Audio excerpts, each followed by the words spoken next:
یاد میں تیری سب کو بھلا دوں، کوئی نہ مجھ کو یاد رہے۔ اللہ الرحمن الرحیم۔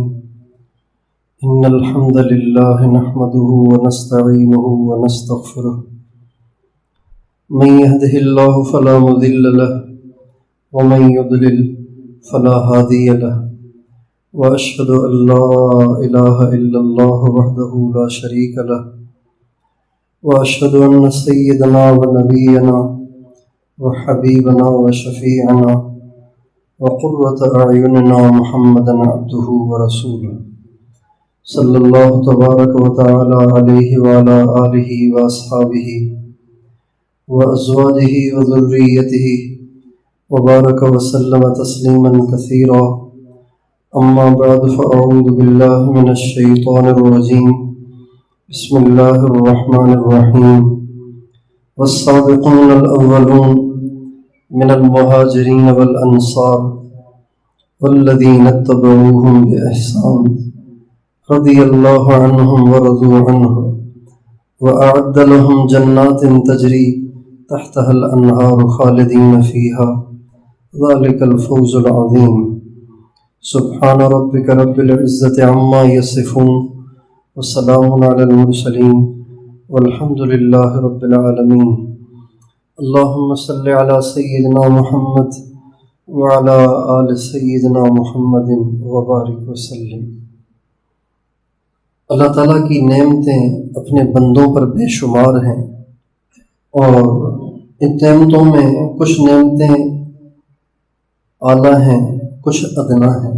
وہ تمام نعمتیں جن کا تعلق صرف دنیاوی زندگی کے ساتھ ہے وہ ادنا ہیں، اور وہ تمام نعمتیں جن کا تعلق ہمیشہ ہمیشہ کی زندگی کے ساتھ ہے وہ سب کی سب اعلیٰ ہیں۔ پھر ان اعلیٰ نعمتوں میں بھی سب سے اعلیٰ نعمت وہ ایک ہے، اور وہ اللہ کی رضا ہے۔ اللہ تعالیٰ کسی سے راضی ہو جائے، اللہ تعالیٰ کسی سے راضی ہو جائے، یہ سب سے بڑا انعام ہے۔ آنکھیں اللہ مسلمانوں کو بھی دیتا ہے، کافروں کو بھی دیتا ہے، بلکہ جانوروں کو بھی دیتا ہے۔ زبان بولنے کے لیے انسانوں کے پاس ہے، مسلمانوں کے پاس بھی ہے، کافروں کے پاس بھی ہے۔ سننے کے لیے کان مسلمانوں کے پاس بھی ہیں، کافروں کے پاس بھی ہیں۔ صحت اور تندرستی اللہ اپنوں کو بھی دیتا ہے، دشمنوں کو بھی دیتا ہے، لیکن ہدایت اللہ سب کو نہیں دیتا، دین کی سمجھ اللہ سب کو نہیں دیتا، وہ صرف اپنوں کو دیتا ہے، پیاروں کو دیتا ہے۔ پھر دین کی سمجھ بھی ہو، اعمال کی توفیق بھی ہو، دین پہ چلنے کی توفیق بھی ہو، لیکن وہ راضی نہ ہو تو یہ بڑی ناکامی کی بات ہے۔ ہمارے نبی کا ارشاد ہے کہ جب جنت والے جنت میں چلے جائیں گے تو جنت میں جانے کے بعد اللہ تعالیٰ ان پہ نعمتوں کی بارش کریں گے، بہت نعمتیں، بڑے انعامات عطا فرمائیں گے۔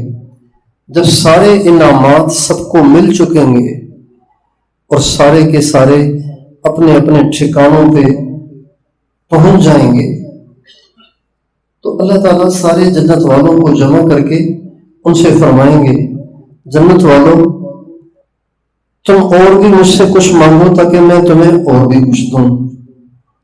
وہ کہیں گے یا اللہ اب تو کچھ بچا ہی نہیں جو ہم آپ سے مانگیں، تو مجھ سے کچھ اور مانگو۔ کہیں گے یا اللہ اب تو کچھ بچا ہی نہیں، آپ نے سبھی کچھ دے دیا۔ اللہ تعالیٰ کی طرف سے مزید اصرار ہوگا، اور مانگو اور مانگو۔ جیسے ہمارے ہاں کوئی معزز مہمان آئے تو ہم کہتے ہیں اور ہمارے لائق کوئی خدمت، اور ہمارے لائق کوئی خدمت، اور ہمارے لائق کوئی خدمت۔ اللہ تعالیٰ بار بار بندوں سے کہیں گے کہ تم کچھ اور مانگو نا۔ وہ کہیں گے یا اللہ الم تبید وجوہنا، کیا آپ نے ہمارے چہرے روشن نہیں کر دیے؟ الم تدخلنا الجنت، وتنجنا من النار وتعطنا ما لم تعط احدا من خلقك. جہنم سے آپ نے نجات دے دی، یہ کتنا بڑا کرم کر دیا. جنت میں داخلہ دے دیا، یہ کتنا بڑا احسان کر لیا. اور وہ کچھ دیا جو کسی کو نہیں ملا، یہ کتنا بڑا احسان ہے. اب ہمارے ذہنوں میں نہیں کچھ آ رہا کہ ہم آپ سے کچھ مانگیں، تو اللہ تعالیٰ فرمائیں گے ایک چیز ابھی باقی ہے، اور وہ یہ ہے کہ الیوم احل علیکم رضوانی ولا اسخط علیکم بعدہ ابدا. آج میں تم سے راضی ہونے کا اعلان کرتا ہوں اور وعدہ کرتا ہوں آج کے بعد کبھی تم سے ناراض نہیں ہوں. سب سے آخر میں ملے گا، حوریں پہلے ملیں گی، غلمان پہلے ملیں گے، اور دودھ اور شہد اور پانی اور شراب کی نہریں، سونے چاندی کے محلات، یہ سب پہلے ملیں گے، یہ سب سے آخر میں ملے گا. اس سے پتہ چلتا ہے کہ اللہ تعالیٰ کے انعامات میں بھی سب سے بڑا انعام اللہ کی رضا ہے. اس لیے تمام انبیاء اپنی زندگیاں اللہ تعالیٰ کی رضا کو پانے کے لیے کھپا دیتے ہیں، اور مشقتیں اٹھاتے ہیں، اور تکلیفیں اٹھاتے ہیں، اور عبادات کرتے ہیں. اللہ تعالیٰ کی رضا کے کاموں میں اپنی زندگیاں خرچ کرتے ہیں، صرف اس لیے کہ اللہ راضی ہو جائے. نبی کریم صلی اللہ علیہ وسلم نے اپنی ساری زندگی کھپا دی، ساری زندگی تکلیفوں میں گزاری. اللہ کی وجہ سے وہ تکلیفیں اٹھائیں جس کا ہم تصور نہیں کر سکتے، لیکن ان تمام تکلیفوں کے اٹھانے کا مقصد اللہ کی رضا. عائش میں جب ہمارے نبی کو پتھر مارے گئے اور ہمارے نبی لہو لہاں ہوئے اور آپ بے ہوش ہوئے، اور زید بن حارثہ نے جو کہ خود بھی زخمی تھے آپ کو اٹھایا اور عتبہ اور شیبہ کے باغ میں آ کے لٹایا، اور آپ کو ہوش آیا اور آپ نے وضو کیا اور 2 رکعت نماز پڑھی. اس کے بعد دعا مانگی. وہ دعا بڑی عجیب ہے. ہمارے نبی اس دعا میں کہتے ہیں یا اللہ میں تجھ سے اپنے حال کی شکایت کرتا ہوں اور میں تجھے ہی اپنے دل کا دکھڑا سناتا ہوں. آپ نے مجھے کن کے پاس بھیج دیا تھا؟ وہ تو میری شکل بھی دیکھنا پسند نہیں کرتے تھے، انہوں نے تو مار مار کے میرا یہ حشر کر دیا ہے، لیکن اگر آپ مجھ سے راضی ہونا تو مجھے کوئی پرواہ نہیں. إِن لَّمْ يَكُن لَّكَ عَلَيَّ غَضَبٌ فَلَا أُبَالِي وَلَكَ الْعُتْبَىٰ حَتَّىٰ تَرْضَىٰ. اے اللہ اگر آپ مجھ سے اس حال میں راضی ہیں کہ میں لہو لہا ہوں اور پردیس میں ان کے ہاتھوں میں نے پتھر کھائے ہیں اور 1 مہینے سے یہ میرا یہ حشر کر رہے ہیں، لیکن آپ اگر راضی ہیں تو مجھے ان کے پتھروں کی کوئی پرواہ نہیں، لیکن اگر آپ ناراض ہیں تو میں آپ کو مناتا رہوں گا حتیٰ ترضیٰ، یہاں تک کہ آپ راضی ہو جائیں. ام عائشہ رضی اللہ عنہا فرماتی ہیں کہ 15 شعبان کی رات کو میں نے نبی کریم صلی اللہ علیہ وسلم کو دیکھا کہ آپ سجدے میں تھے، آپ کا سر سجدے میں تھا اور آپ لمبی دعائیں مانگ رہے تھے. میں نے کان لگا کے سننے کی کوشش کی تو مجھے سنائی دیا کہ نبی کریم صلی اللہ علیہ وسلم اللہ سے یہ مانگ رہے ہیں اللہم انی اعوذ برضاک من سخطک. اے اللہ تجھے تیری رضا کا واسطہ مجھ سے کبھی ناراض نہ ہونا. اللہ آپ مجھ سے کبھی ناراض نہ ہونا، راضی رہنا میرے سے. اللہ کی رضا بہت بڑی چیز ہے. اللہ کی رضا سب سے بڑا انعام ہے. اللہ کی رضا سب سے بڑی دولت ہے. اللہ کی رضا سب سے بڑی سلطنت ہے. اللہ کی رضا سب سے بڑی بادشاہت ہے. جس سے اللہ راضی ہو جائے اسے نہ پھر پیسہ چاہیے نہ مال چاہیے. جس سے اللہ راضی ہو جائے نہ اسے دنیا چاہیے نہ آخرت چاہیے. جس سے اللہ راضی ہو جائے پھر اس کو کس چیز کی فکر ہے کہ اللہ اس سے راضی ہو گیا ہے. اب اللہ کیسے راضی ہوتا ہے؟ اللہ تعالیٰ نے اس کو مبہم نہیں رکھا. لوگ کہتے ہیں کہ جی پتہ نہیں اللہ کس میں راضی ہے. نہیں، یہ غلط ہے. اللہ تعالیٰ نے اپنی رضا کو مبہم نہیں رکھا.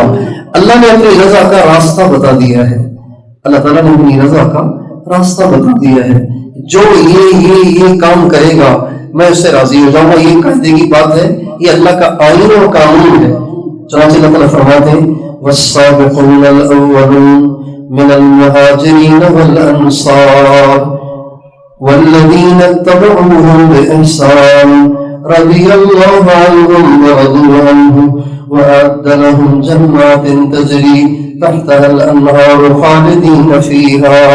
اللہ تعالیٰ فرماتے ہیں وہ جو شروع میں اسلام لائے نا، مہاجرین اور انصار، میں ان دونوں جماعتوں سے راضی ہوں. انصار سے بھی راضی ہوں، مہاجرین سے بھی راضی ہوں. اب ہم تو مہاجرین میں سے بھی نہیں ہیں، انصار میں سے بھی نہیں ہیں. ہم تو 1400 برس بعد کے ہیں، 1450 سال بعد کے لوگ ہیں. تو ہم پھر اللہ کی رضا کو کیسے حاصل کریں؟ اللہ کے کرم میں قربان جائیں. اللہ نے ہمیں بھی نہیں چھوڑا، اللہ تعالیٰ نے ہمیں بھی اپنی رضا کا راستہ بتا دیا اور فرمایا والذین اتبعوہم بإحسان، اگر تم ان کے پیچھے پیچھے احسان کے ساتھ چلتے آؤ تو میں تم سے بھی راضی ہوں. تو ہمارے سوال کا جو جواب ہے نا وہ ان دو لفظوں میں والذین اتبعوہم بإحسان. اللہ ہم سے کیسے راضی ہوگا؟ اتباع صحابہ اور احسان، اتباع مہاجرین و انصار اور احسان. دو چیزوں کا اللہ نے ہم سے اپنی رضا کو دینے کے لیے مطالبہ کیا ہے. ایک مہاجرین اور انصار کی اتباع کرنا اور دوسری چیز احسان کے ساتھ اتباع کرنا. حضرت صحابہ، مہاجرین اور انصار کی زندگی تو کھلی کتاب ہے، سارے جانتے ہیں کہ ان کی زندگی کیا تھی. لیکن یہ اللہ نے قید لگائی ہے نا کہ صحابہ کے نقش قدم پہ چلنا ہے، لیکن صرف صحابہ کے نقش قدم پہ چلنا بھی کافی نہیں جب تک کہ اس کے ساتھ احسان نہ ہو. یہ دو چیزیں اگر تم نے جمع کر لی تو پھر میں تمہیں پہلے گارنٹی دیتا ہوں میں تم سے راضی ہوں. اور احسان کیا ہے؟ حضرت عمر رضی اللہ تعالیٰ عنہ فرماتے ہیں کہ میں نبی پاک علیہ السلام کے پاس بیٹھا ہوا تھا، اچانک ایک شخص آیا، مدینے کا نہیں لگ رہا تھا، کوئی باہر کا آدمی لگ رہا تھا، لیکن اس کے گیٹ اپ سے، اس کے لباس سے اور اس کی کنڈیشن سے لگ رہا تھا کہ یہ یہیں کا ہے. چونکہ نہایا ہوا بھی تھا، کپڑے بھی صاف ستھرے تھے. باہر کا ہوتا تو چہرہ بھی میلا کچیلا ہوتا اور کپڑے بھی میلے ہوتے. یہ تو بالکل صاف ستھرے کپڑے، کالے بال، سفید کپڑے پہنے ہوئے، ایسا لگ رہا جیسے یہاں کا، جبکہ یہاں کا نہیں تھا. بہرحال وہ آیا اور آ کے نبی پاک کے سامنے بیٹھ گیا، اپنے گھٹنوں کو حضور کے گھٹنوں کے ساتھ لگا دیا اور آ کے سوال کرنے لگ گیا. اور اس نے چند سوال کیے. ان میں ایک سوال یہ بھی تھا من احسان، حضور یہ احسان کیا ہے؟ اللہ تعالیٰ نے قرآن میں شرط لگائی ہے اپنی رضا کے لیے احسان کی. تو یہ احسان کیا ہے؟ آپ نے فرمایا ان تعبد اللہ کأنک تراہ فإن لم تکن تراہ فإنہ یراک. احسان یہ ہے کہ تو جتنے بھی خیر کے کام کرے، دین کے کام کرے، اللہ کی عبادت کے کام کرے تو اس کیفیت سے کر گویا تو اللہ کو دیکھ رہا ہے. یہ احسان. اور اگر تو نہیں دیکھ رہا، اور انسان دنیا میں تو نہیں دیکھ سکتا نا، اس لیے فرمایا کأنک، گویا کہ تو دیکھ رہا ہے. اللہ کو دیکھتے وقت جو کیفیت ہونی چاہیے نا وہ کیفیت ہونی چاہیے نیک اعمال میں. اور اگر تو نہیں دیکھ رہا تو اللہ تو تجھے دیکھ رہا ہے. اور یہ کیا کم ہے کہ اللہ تجھے دیکھ رہا ہو اور تو اللہ کی رضا کے کاموں میں لگا ہوا ہو. ایک عاشق کے لیے اس سے بڑے کیف کا اور کیا مقام ہوگا کہ وہ نیکی کے کام کر رہا ہے اور اس کا محبوب اسے دیکھ رہا ہے اور اس کو دیکھ کے خوش ہو رہا ہے. تو اب گویا اللہ تعالیٰ نے ہمیں دو کام کرنے کا حکم دیا ہے. جو اللہ کی رضا کے طالب ہیں ان کو دو کاموں کا حکم ہے. ایک اتباع مہاجرین اور انصار کی اور دوسری چیز احسان.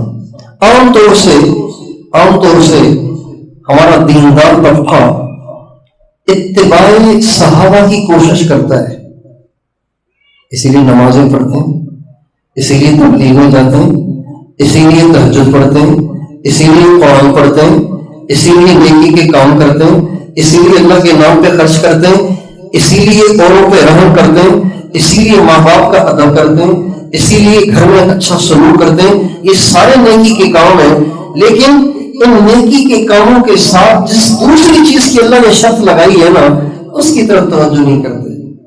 لہذا اتباع تو ہوتی ہے لیکن وہ احسان کے ساتھ نہیں بلکہ غفلت کے ساتھ ہوتی ہے، اور جب اتباع ہو اور احسان نہ ہو تو اللہ کی رضا کے ملنے کی گارنٹی نہیں۔ اور یہ احسان ملتا کہاں سے ہے؟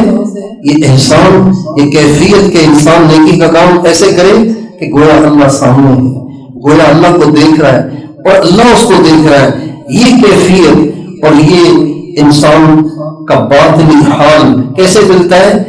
یہ خانقاہوں سے ملتا ہے، اہل اللہ کی صحبت سے ملتا ہے۔ نبی کریم صلی اللہ علیہ وسلم کے زمانے میں تمام صحابہ کو یہ کیفیت حاصل تھی، اور عام سے عام آدمی کو بھی یہ کیفیت حاصل تھی۔ جو اعلیٰ درجے کے آگے کے صحابہ تھے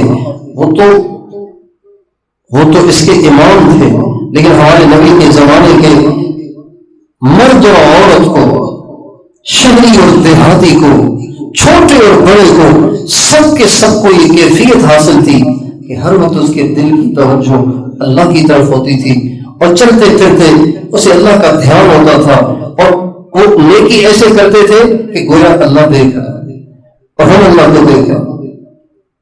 چنانچہ نبی کریم صلی اللہ علیہ وسلم کے صحابہ کی نمازوں کے احوال جو حضرت مولانا یوسف صاحب رحمۃ اللہ علیہ نے حیات الصحابہ میں جمع کیے ہیں، انسان پڑھ کے دنگ رہ جاتا ہے یہ کیسے لوگ تھے، نماز میں کھڑے ہوئے اور سلام پھیرنے کو جی نہیں کر رہا، اور ساری رات نماز، ساری رات سجدہ، ساری رات رکوع، قرآن نے اس کی گواہی دی۔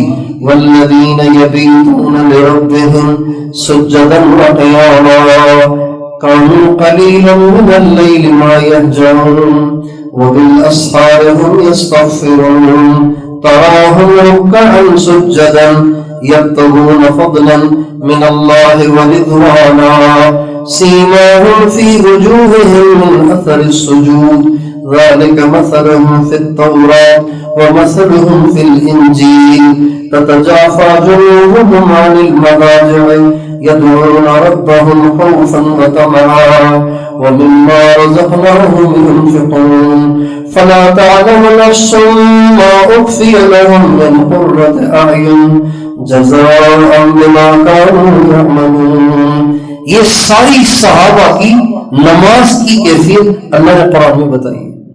ساری رات سجدے میں، قیام میں، تھوڑا سوتے ہیں، زیادہ جاگتے ہیں، ان کے پہلو ان کے بستروں سے دور رہتے ہیں، یہ اپنے پروردگار کو پکارتے رہتے ہیں۔ اے مخاطب، تو میرے نبی کے صحابہ کو جب کبھی دیکھے گا تو وہ رکوع میں ہوں گے یا سجدے میں ہوں گے، اور اتنے سجدے کرتے ہیں کہ ان کے ماتھوں پہ محراب بن گئے ہیں، ان کے ماتھے پہ نشان پڑ گئے، ان کی پیشانیاں بتاتی ہیں کہ ان کی پیشانیاں رات کو سجدے میں زیادہ رہتی ہیں، آرام کم کرتی ہیں۔ عبادات میں سب سے آگے، معاملات میں سب سے اچھے، اخلاق میں سب سے اچھے۔ نبی کریم صلی اللہ علیہ وسلم کی عادت شریفہ یہ تھی کہ آپ کے پاس جتنے لوگ علم دین سیکھنے آتے تھے، اسلام سیکھنے آتے تھے، اسلام میں داخلے کے لیے آتے تھے، تو آپ علیہ السلام ان کو اپنے صحابہ میں تقسیم فرماتے تھے کہ ان کو دین سکھاؤ، ان کو کھانا بھی کھلاؤ۔ چنانچہ عشاء کے بعد ان مہمانوں کو تقسیم کیا جاتا تھا۔ بعض صحابہ ایسے تھے کہ ایک وقت میں 80 مہمان ساتھ لے جاتے تھے۔ حضرت سعد بن عبادہ رضی اللہ تعالی عنہ و ارضاہ روزانہ 80 مہمان اپنے ساتھ لے جاتے تھے اور ان کو کھانا کھلاتے، انہیں دین بھی سکھاتے۔ ایک دفعہ یہ ایسی صورتحال بن گئی کہ آپ کے پاس جتنے مہمان آئے آپ نے باندھ دیے، ایک مہمان رہ گئے، اور جو صحابہ بچ گئے تھے ان کے پاس بھی کھانے کو کچھ نہیں تھا۔ ہمارے نبی نے اپنے گھروں میں پیغام بھیجا تو آپ کے گھر میں بھی کھانے کے لیے کچھ نہیں تھا، تو اب فرمانے لگے اب یہ ایک مہمان کہاں بھیجیں، اس کو کھانا تو کھلانا ہے، بھوکا تو نہیں سلانا ہے۔ چنانچہ ابو طلحہ انصاری رضی اللہ تعالیٰ عنہ کہنے لگے حضور یہ مہمان آپ میرے حوالے کر دیں۔ آپ نے فرمایا بہت اچھا، لے جاؤ۔ اب حضرت ابو طلحہ اس مہمان کو لے کے آ تو گئے، لیکن گھر میں تھا ہی نہیں کچھ۔ بیگم سے کہا حضرت ام سلیم سے کہ بیگم کچھ کھانے کے لیے ہے؟ تو کہنے لگی کہ ہمارے لیے تو کچھ نہیں ہے، بچوں کے لیے تھوڑا سا رکھا ہوا ہے، ان کو کھلانا ہے، باقی میرے ہاتھ کے لیے تو آج کچھ بھی نہیں، ہم نے تو بھوک سے سونا تھا۔ تو فرمانے لگے ہم نے بھی تو بھوک سے سونا ہی تھا، بچوں کو بھی سلا دو، یہ کھانا اللہ کے مہمان کو، حضور کے مہمان کو کھلا دو۔ اور جب ہم کھانا مہمان کے سامنے رکھیں گے، ابھی پردے کی آیت نہیں آئی تھی، جب ہم مہمان کے سامنے کھانا رکھیں گے تو اللہ محالہ مہمان بھی کہے گا بھی کھانے کا ٹائم ہے، آپ نے مجھے دے دیا، آپ بھی تو کھائیں، تو وہ ہمیں کہے گا تم بھی کھاؤ۔ تو تم ایسے کرنا کہ اس وقت اٹھ کے تم بہانے سے چراغ کو بجھا دینا تاکہ اندھیرا ہو جائے، ہم منہ چلانے کی آواز نکال لیں گے تاکہ مہمان سمجھیں کہ ہم کھا رہے ہیں، لیکن چونکہ کھانا تھوڑا ہے تو اللہ کے نبی کا مہمان پیٹ بھر کے کھانا کھا لے۔ ابھی اللہ کے دھیان کے بغیر ہو سکتا ہے؟ یہ نمبر بنانے کے لیے ہو سکتا ہے؟ نمبر بنانے کے لیے بھی آدمی کام کرتا ہے نا، یہ کام تو نمبر بنانے کے لیے نہیں ہو سکتا، اندھیرا خود ہی کر رہے ہو۔ چنانچہ ایسے ہی ہوا، ابو طلحہ کے بچوں نے بھوک سے رات گزاری، خود ابو طلحہ بھی بھوک سے سوئے، ام سلیم رضی اللہ عنہا وہ بھی بھوک سے سوئی، کھانا مہمان کو کھلا دیا۔ ابو طلحہ انصاری جب صبح مسجد میں آئے، فجر کی نماز پڑھی، اللہ کے نبی کی ابو طلحہ پہ نظر پڑی تو فرمایا ابو طلحہ تیری رات کی مہمانی اللہ کو بڑی پسند آئی۔ کسی کو نہیں پتا، ابو طلحہ تیری رات کی مہمانی اللہ کو بڑی پسند آئی۔ اللہ نے قرآن اتار دیا ہے وَيُؤْثِرُونَ عَلَىٰ أَنفُسِهِمْ وَلَوْ كَانَ بِهِمْ خَصَاصَةٌ وَمَن يُوقَ شُحَّ نَفْسِهِ فَأُولَٰئِكَ هُمُ الْمُفْلِحُونَ۔ اللہ تعالیٰ فرماتے ہیں یہ کیسے لوگ ہیں، خود بھوکے ہیں مگر کھلاتے اوروں کو ہیں، اور ہاں جسے نفس کی حرص سے بچا لیا گیا، ایسے لوگ کامیاب ہیں۔ نبی کریم صلی اللہ علیہ وسلم کے صحابہ کو یہ والی جو کیفیت ہے نا، خلوص والی کہ صرف اللہ راضی ہو جائے، اور احسان والی کہ اللہ کو دیکھ رہا ہوں، اللہ مجھے دیکھ رہا ہے، یہ کیفیت نبی کریم صلی اللہ علیہ وسلم کی صحبت سے ملی تھی۔ انہوں نے کوئی چلے نہیں لگائے تھے، نہ انہوں نے کوئی ضربیں لگائی تھیں، نہ کوئی انہوں نے لمبے لمبے مراقبے کیے تھے، یہ صرف سرکار کے چہرے انور کے ایک دفعہ کے دیدار کا اثر تھا۔ لیکن چونکہ ہم تو حضور کو نہیں دیکھ سکے، نہ حضور کے زمانے کے لوگ ہیں، لہذا ہمارے اس کیفیت کو پانے کے لیے اللہ تعالیٰ نے اپنے مقبول بندوں پہ کچھ طریقے کھولے، ان طریقوں کا نام تصوف ہے۔ تصوف کوئی الگ چیز نہیں ہے۔ بہت سے ساتھی کہتے ہیں اچھا جی میں تو تبلیغ میں لگا ہوا ہوں، پھر میرے لیے تصوف میں لگنا کیسا ہے؟ اچھا میں تو فلاں شیخ سے بیعت ہوں، پھر میرے لیے چلے کے لیے جانا کیسا ہے؟ تو میں ان سے کہتا ہوں آپ کے سوال، آپ کا سوال تو ایسا ہے جیسے کوئی کہے میں 5 وقت کی نماز تو پڑھتا ہوں اور رمضان آ رہا ہے، اب مجھے کیا کرنا چاہیے؟ روزہ رکھنا چاہیے یا بس نمازیں کافی ہیں؟ نمازوں کی اور روزے کی کوئی ٹکر تو نہیں ہے بھائی، جیسے نماز اور روزے کی کوئی ٹکر نہیں ہے، تصوف اور تبلیغ کی بھی کوئی ٹکر نہیں ہے،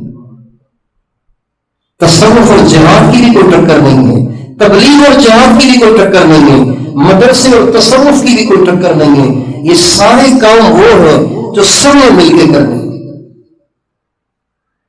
تبلیغ کا مقصد دل میں دین کا درد پیدا کرنا، امت کا غم پیدا کرنا۔ بہت سے لوگ ایسے ہوتے ہیں جو نیکی میں خود تو بہت آگے ہوتے ہیں لیکن ان کے بچے بھی نماز نہیں پڑھتے، ان کے پڑوس میں کوئی نماز نہیں پڑھتا، ان کو ٹینشن ہی نہیں ہوتی۔ تبلیغ میں جانے سے آپ کے اندر نبی کا درد اور غم پیدا ہوگا اور امت کی فکر پیدا ہوگی کہ ساری دنیا کے لوگ جہنم سے بچ جائیں۔ آخر اس کی فکر میں نہیں کرنی ہے نا، نبی تو کوئی نہیں آئے گا، یہ تبلیغ سے آپ کو حاصل ہوگی۔ لیکن اللہ کو دیکھ رہا ہوں، اللہ دیکھ رہا ہے۔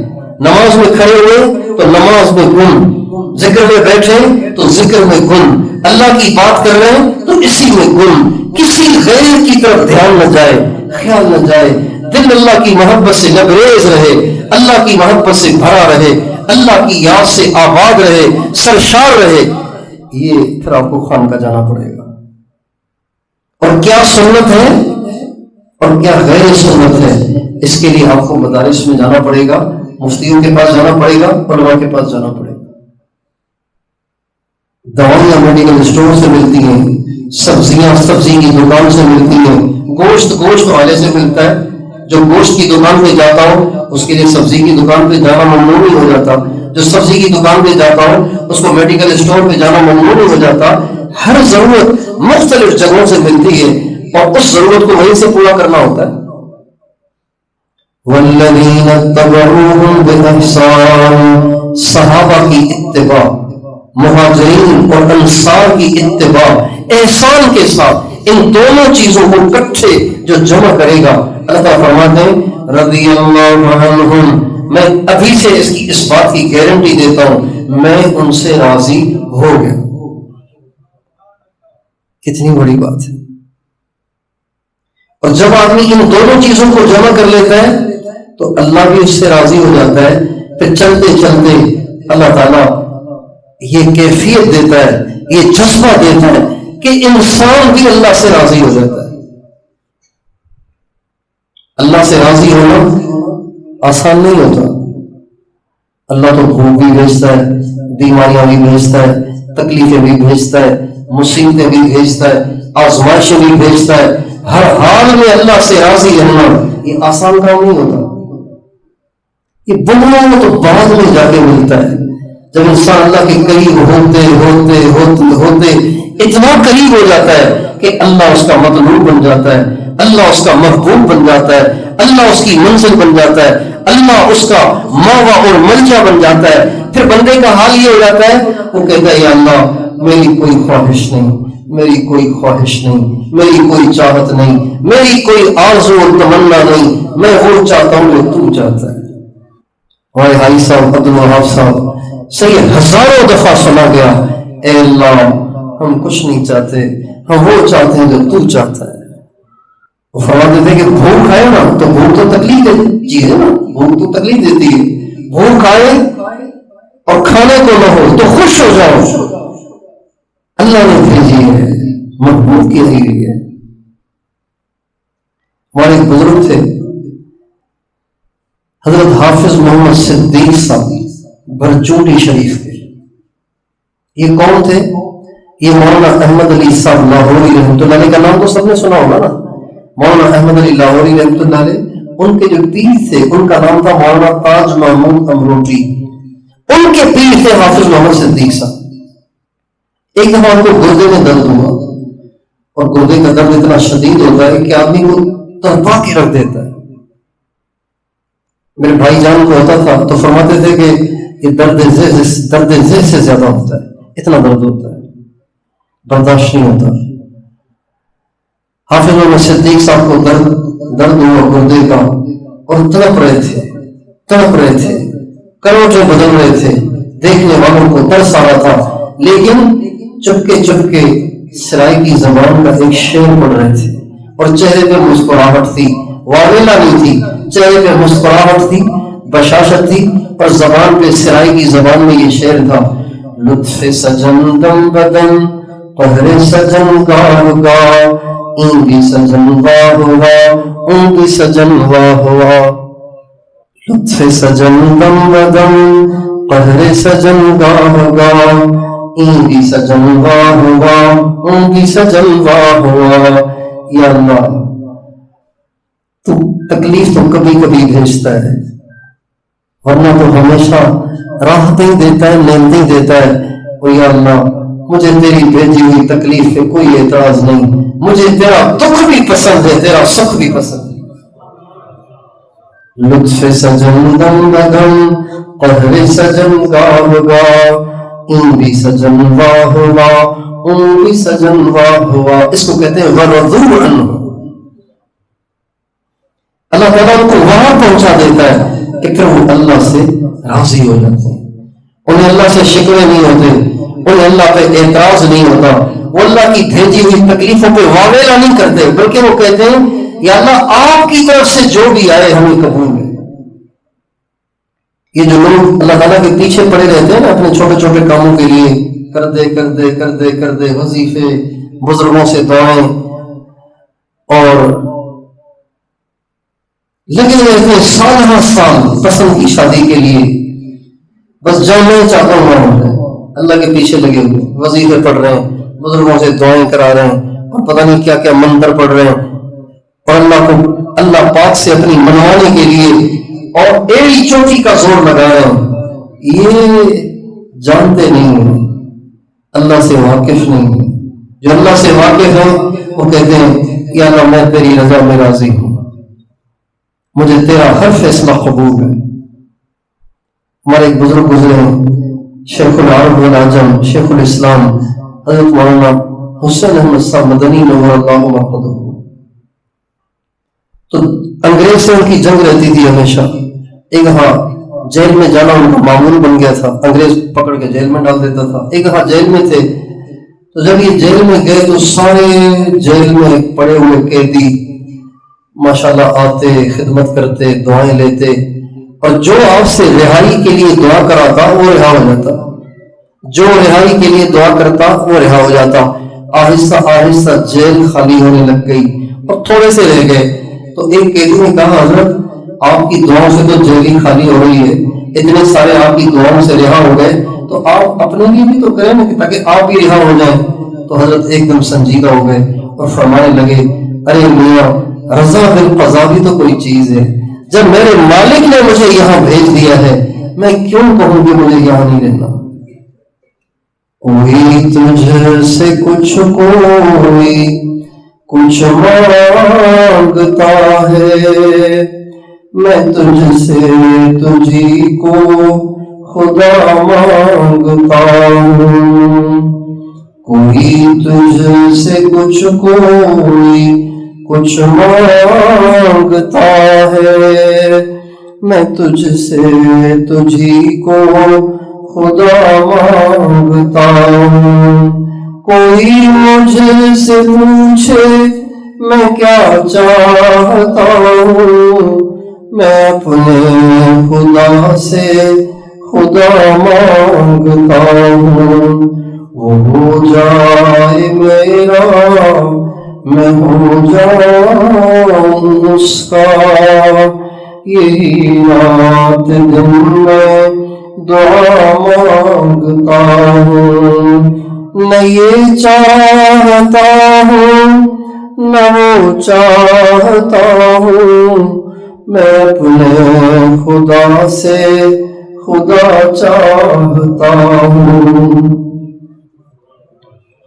اللہ چاہیے، اللہ کی رضا چاہیے، اللہ کی خوشنودی چاہیے۔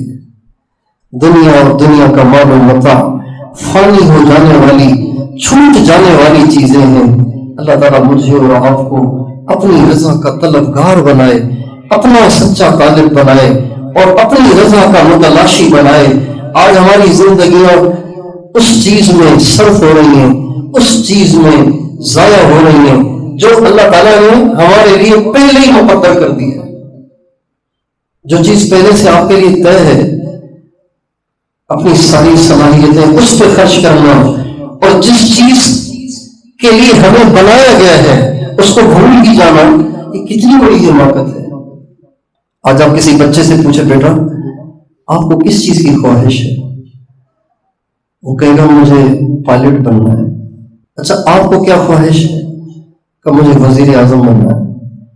آپ کو کس چیز کی خواہش ہے؟ مجھے آل راؤنڈر بننا ہے۔ آپ کو کیا خواہش ہے؟ مجھے اپنے قوم کا ہیرو بننا ہے۔ ایک بھی نہیں کہے گا کہ مجھے اللہ کی رضا چاہیے۔ بس بیٹا آپ کو کیا چاہیے؟ مجھے اللہ کی رضا چاہیے۔ بڑے چھوٹے تو چھوٹے، بڑوں سے پوچھیں گے وہ بھی ایسا جواب نہیں دیتے۔ نبی کریم صلی اللہ علیہ وسلم کے صحابہ نے جو قربانیاں دی اور جو اللہ اور اس کے رسول سے محبت کا حق ادا کیا، اس کے عوض میں اللہ نے جو ان کو انعام دیا وہ بھی یہی، رضی اللہ عنہم، میں ان سے راضی ہوں۔ لقد رضی اللہ عن المؤمنین اذ یبایعونک تحت الشجرہ فعلم ما فی قلوبہم فانزل السکینۃ علیہم وَأَثَابَهُمْ فَتْحًا قَرِيبًا۔ اللہ تعالیٰ فرماتے کہ وہ لوگ کی کر کے درخت کے نیچے کھڑے ہو کے تیرے نبی کے جنس، تیرے جنس صحابہ نے تیرے ہاتھ پہ رکھ کے بیعت کی تھی نا، مجھے ان کا یہ عمل اتنا پسند آیا، ان کو بتا دو میں ان سے راضی ہوں۔ اللہ تعالیٰ ہمیں اپنی رضا کی طلب دے دے، اپنی رضا کا متلاشی بنا دے، اور اللہ کی رضا کو پانے کے لیے جد و جہد اور جستجو کرنے کی توفیق عطا فرمائے۔ لوگ دنیا کی نظروں میں اچھا بننے کی کوشش کرتے ہیں، مرد بھی اور عورتیں بھی لوگوں کی نظروں میں، انسانوں کی نظروں میں اچھا بننے کی کوشش کرتی ہیں اور کرتے ہیں۔ مزہ تب ہے جب ہم اللہ کو اچھے لگیں، اللہ ہم سے راضی ہو، اللہ کو ہم اچھے لگیں۔ کہتے ہیں کہ ایک عورت کی بیٹی کی رخصتی ہو رہی تھی تو اس کو بڑا اچھا میک اپ کیا ہوا تھا، وہ بہت خوبصورت لگ رہی تھی، تو کسی اور عورت نے اس لڑکی کی ماں سے کہا بہن آج تو تیری بیٹی بہت خوبصورت لگ رہی ہے۔ تو اس کی ماں رونے لگی اور کہنے لگی بہن خوبصورت تو تب ہے جب جس کے پاس جا رہی ہے اسے اچھی لگے۔ ساری دنیا نے ہمیں اچھا کہا، اللہ کو ہم پسند نہ آئے، ہم کسی کام کے نہیں ہیں، کسی کام کے نہیں ہیں، اور کسی کو اچھے نہیں لگے، اللہ کو اچھے لگے تو ہمارے وعدے نیارے ہو گئے۔ امام شافعی رحمۃ اللہ علیہ فرماتے ہیں لیتک تحلو والحیات مریرۃ ولیتک طغی والانام غضاب، یا اللہ کاش کے آپ میٹھے ہوں چاہے ساری دنیا ہی کڑوی ہو جائے، کاش کہ آپ راضی ہوں چاہے ساری دنیا مجھ سے روٹھ جائے۔ ولیتک ترضی والانام غضاب ولیت الذی بینی وبینک عامر وبینی وبین العالمین خراب وإذا صح منك الود فالكل هين فكل النبي فوق التراب تراب۔ اے اللہ کاش کہ آپ سے میرا معاملہ بگڑا ہوا نہ ہو، بنا ہوا ہو، چاہے ساری دنیا سے میرا معاملہ بگڑ جائے، اور کاش کہ آپ کی محبت مجھے حاصل ہو جائے چاہے ساری دنیا مجھ سے روٹھی ہوئی ہو۔ اور یا اللہ جب آپ مجھ سے راضی ہو جائیں تو پھر مجھے کسی چیز کی پرواہ نہیں، اس لیے کہ مٹی کے اوپر جو کچھ ہے وہ بھی مٹی تو ہے، اور کیا ہے۔ تو اللہ تعالیٰ ہمیں اس کی طلب اور طلب عطا فرمائے اور اس کی جستجو کرنے کی توفیق عطا فرمائے، اور صحابہ اور اہل بیت کے نقش قدم پر احسان کے ساتھ چلنے کی اور اسے پانے اور حاصل کرنے کی توفیق عطا فرمائے۔ وآخر دعوانا ان الحمد للہ رب العالمین۔